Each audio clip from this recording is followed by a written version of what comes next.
Hello everyone, welcome to Barca News. It is January 26, 2025, and the Barca Femini won yet another trophy today. Also, we're going to be covering the reactions to Barcelona's demolishing victory over Valencia.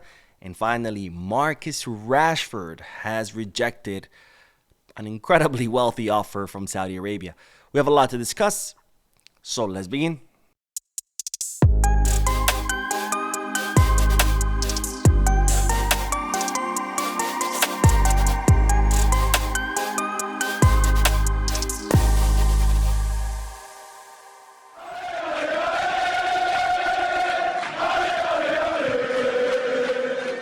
Hello everyone, welcome to the channel. My name is Mo and we will begin this video with the great news that today the Barcelona Femini demolished Real Madrid 5-0 in the Spanish Super Cup, and with this the Barcelona ladies have added yet another trophy to their incredible collection, and then again by beating Real Madrid 5-0. Another manita. Looks like scoring 5 goals against Real Madrid is becoming a habit for Barcelona, and another habit that's starting to form for Real Madrid is trying to blame their failures on institutions, because right before this match the Real Madrid women's team's coach came out and started saying that Barca Femini are being favored by Spanish institutions and blah, blah, blah.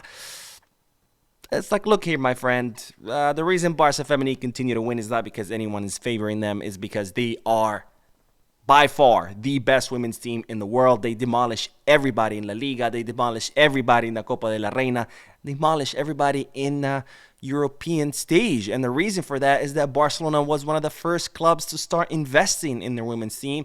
It's one of the clubs that has invested the most amount of money in their women's team, and it's one of the clubs that has made the best signings. So we have the best team in the world. That's why they win day in and day out. It's not because anyone is favoring the Barca Femini, but of course, Real Madrid always looking for excuses rather than accepting their failures.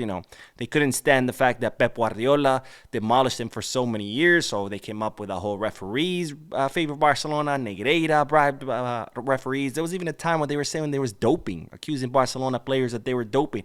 And now apparently Barca Femini are not the best because they're the best is because they get favored. So and just like Barcelona are now starting to make it a habit to score 5 against Madrid, it looks like Madrid are making it a habit of excusing their failures somewhere else. But congratulations to the Barcelona Femini. Incredibly amazing and dominant performance over Real Madrid, and let them cry. But anyways, from one demolishing victory we go to another, because Barcelona also demolished Valencia. This time the men's team demolishing Valencia 7-1 today. An incredibly important win for Barcelona to stay alive in La Liga title race after Real Madrid won their respective match yesterday. Also an important win to keep the team's morale high and to start gaining some momentum in La Liga to try to recover from that, poor performances at the end of last year. I did do a post-match live analysis. If you do want to hear my thoughts and opinions and reviews of the match, make sure to check out that video. Now, as usually, Hansi Flick was interviewed after the match in the post-match press conference, and this is what he had to say over his overall sensations of the match. Flick said it was important to see players with fresh legs today, and they did a great job. Everyone was very involved and impeccable. That pretty much sums it up. There's not much to say. I think Barcelona's performance was complete. Everybody did their job. Everybody did phenomenally well.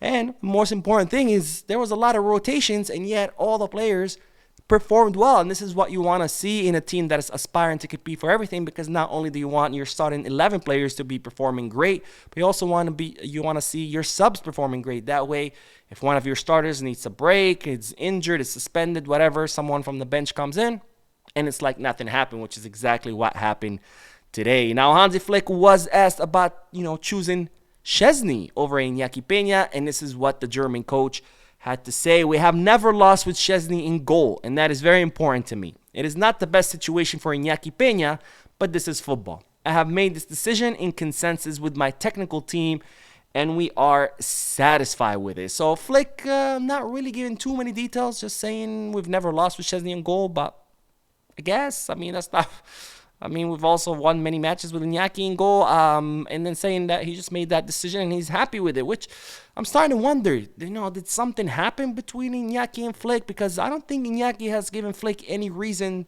as far as his performance to be benched, but we've seen Szczesny make several gruesome mistakes, which should have been enough to bench him, but yet Flick still opting for Szczesny over Inaki, which I wonder if there's something going on between the two. Of course, I don't know. This is just me speculating, but definitely interesting statements by the German coach. Now, finally, Hansi Flick was asked about Fermin Lopez, who was the MVP of the match, and this is what Flick had to say. Fermin has been involved in several goals and has won the MVP of the match. I am delighted with him. Good with the ball, good in finishing. Choosing the players is my job. Choosing the players is my job. It's a good situation that they make it difficult for me to choose the starting 11. So, of course, Hansi Flick there, giving credit where credit is due, because today Fermin Lopez was absolutely phenomenal. We saw the version of Fermin Lopez that we saw all last season under Xavi Hernandez. Also, we saw the same version that we saw in the summer with Spain over the Olympics. Phenomenal match by Fermin Lopez. 2 goals and 2 assists, of course, winning him the MVP. And that was also great to see because, we've always talked about Pedri being the brain of the operation. And while he gets sick, that's why he wasn't playing. And then, boom, Fermin Lopez steps in, and it's like nothing happened. So, great performance by Barcelona. Again, I did do a post-match live analysis.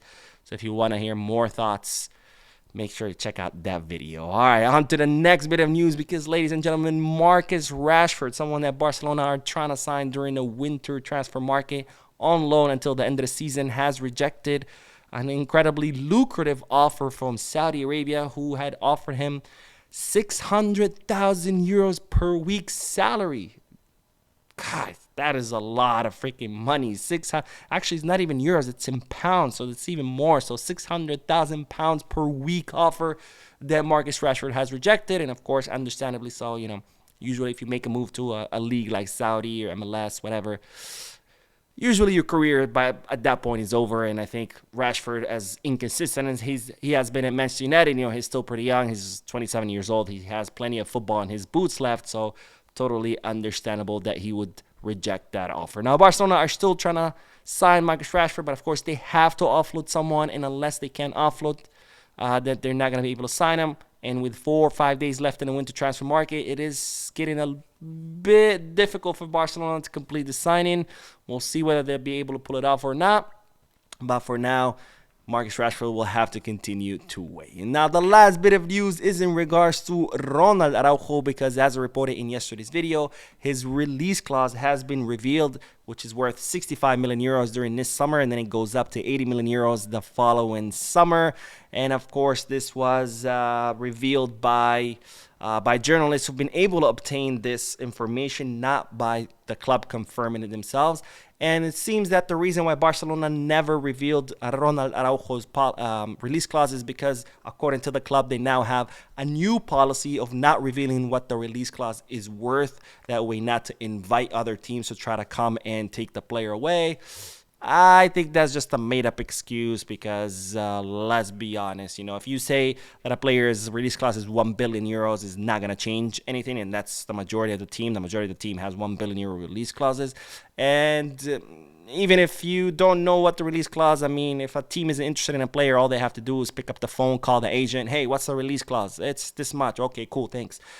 Just because you don't release it in the press doesn't mean it's going to stop anyone from inquiring. So I think that's just an excuse because I think Barcelona probably didn't want to look bad that they negotiated a 65 million euro release clause, because even though I think the renewal of Araujo was a great move by Deco, because he's amortizing the player's cost over a longer period of time until 2031 rather than 2026. So that helps financial fair play. And B, by renewing Araujo, Deco was, solving Hansi Flick's temporary problem, which is that Inigo had just gotten injured. Christensen is just returning from injury. So I think, Deco wanted to secure Araujo at least until the end of the season, until Inigo can recover, until Christensen can come back into competitive mode.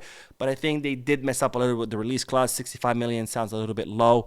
I think it should have been 80 from the get-go, and that way if Araujo wants to leave in the summer, cool, go for it. 80 million euros, I think that's a fair price, because if Barcelona were to sign Araujo from someone else right now, that's probably what they would try to charge us. But anyways, that is all the news for this video. Again, I did do the post-match live analysis, so make sure to check it out.